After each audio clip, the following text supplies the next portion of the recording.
They were once the picture of Hollywood synergy.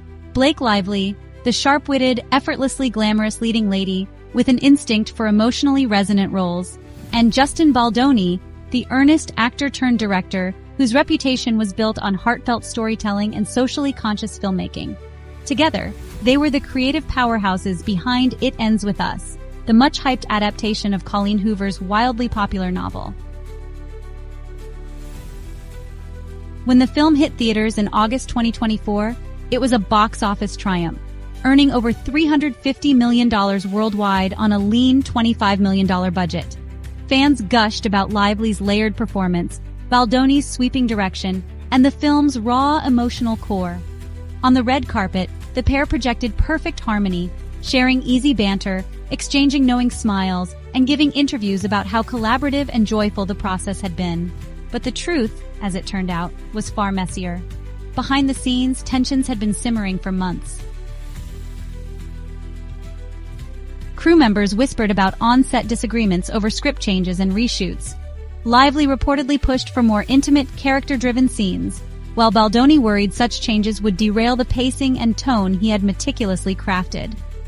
In interviews, they brushed off the rumors, but insiders noticed the polite but distant tone creeping into their interactions. Then, in December 2024, everything exploded into public view. Lively filed a formal complaint with the California Civil Rights Department, alleging sexual harassment on set, retaliation when she spoke up, and a coordinated smear campaign launched against her. The allegations were serious, and they sent shockwaves through the industry. Barely a month later, Baldoni hit back with a $400 million countersuit. This wasn't just against Lively. It also named her husband, actor Ryan Reynolds, and her longtime publicist. Baldoni accused them of extortion, defamation, and intentionally sabotaging the production by causing delays, all in an effort to seize creative control. The lawsuit portrayed Lively as a manipulative force willing to jeopardize the film's success to get her way. The Hollywood gossip machine went into overdrive. Headlines blared $400 million feud, and from screen lovers to courtroom enemies. Entertainment shows replayed red carpet footage with slow-motion zooms looking for micro-expressions that might hint at the tension. Social media was just flooded with fan theories, timelines, and even amateur lip readers analyzing behind-the-scenes clips. Baldoni doubled down, filing a separate $250 million defamation suit against a major newspaper for its coverage of the allegations. The battle had gone from personal to all-out war, waged not only in courtrooms, but in the court of public opinion. By June 2025, the first major decision came down, and it wasn't in Baldoni's favor. A federal judge dismissed his $400 million countersuit in its entirety, ruling that Lively's original harassment claims were protected speech under the law. The defamation case against the newspaper was also thrown out. While Baldoni was allowed to amend a small part of his interference claims, the core of his legal offensive had been gutted. For Lively, it was a massive win that sent a clear signal. Her claims weren't going away. But she wasn't finished making gains. In August, Lively secured 2 more courtroom victories. First, the judge ordered nearly 300 pages of a deposition transcript, material her team described as a smear campaign in disguise, to be removed from the public record. The judge agreed it was more about stirring scandal than advancing the case. Second, she successfully limited the courtroom behavior of celebrity blogger Perez Hilton, after her lawyers revealed he had published more than 500 negative posts about her and the feud. Many of those posts used inflammatory nicknames and innuendo, which the court deemed inappropriate for legal filings. For Baldoni, the setbacks just kept piling up. He now found himself in a new legal battle, this time against his own insurers. Baldoni and his production company, Wayfarer Studios, actually sued multiple insurance carriers for allegedly refusing to cover the escalating legal costs tied to Lively's lawsuit. It was a sign of just how financially draining the fight had become, and honestly, how long both sides were prepared to dig in. Meanwhile, the drama was playing out in real time at public events. At the Venice Film Festival, both attended the opening gala, but the tension was impossible to miss. Lively worked the room, laughing with co-stars and posing for photos.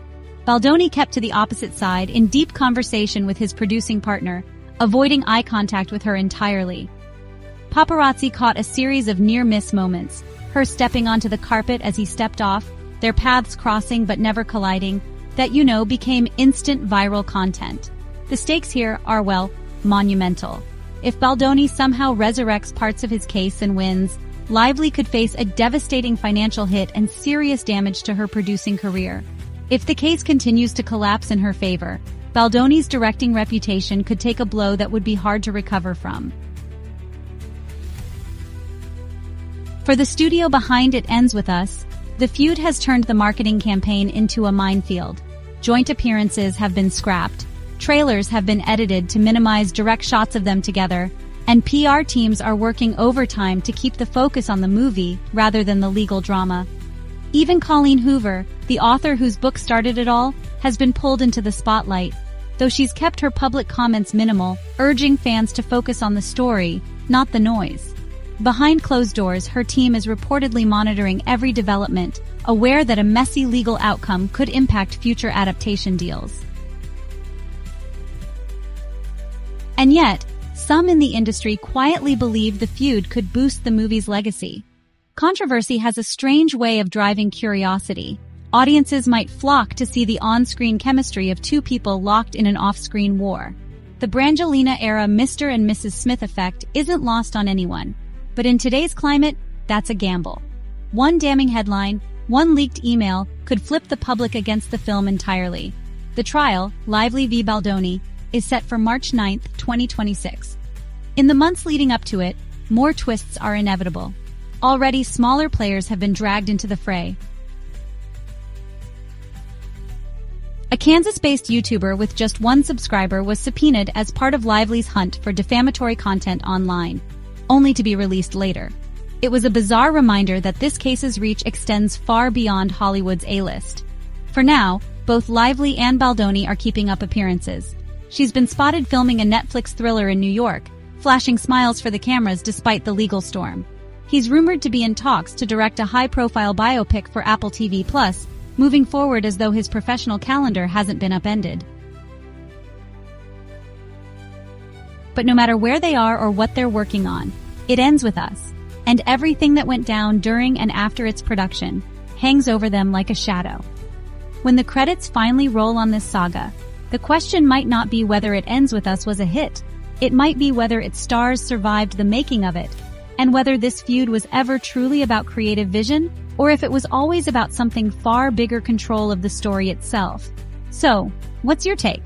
Is this a genuine clash of principles and artistic vision, or the most calculated Hollywood PR war in years?